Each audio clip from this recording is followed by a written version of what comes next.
Adlaw nga Lunes karon mga kaigsuunan, petsa 9 sa bulan sa Agosto tuig 2021.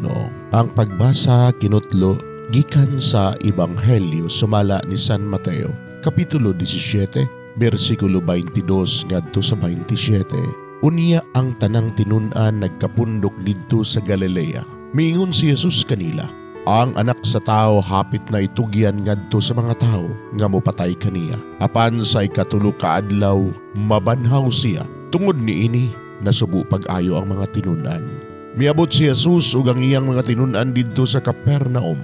Miduol kang Pedro ang mga kobrador sa buhis alang sa templo ug nangutana, nagbayad ba ang inyong magtutunlo sa buhis alang sa templo?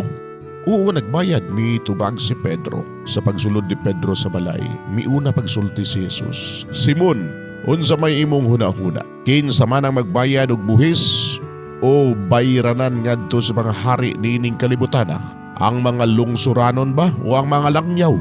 Si Pedro mitubag, ang mga langyaw.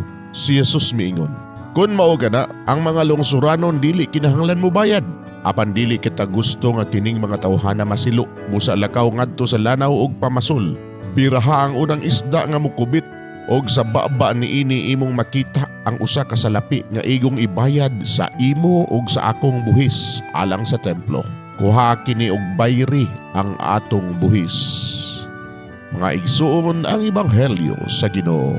Daigon ikaw o Kristo.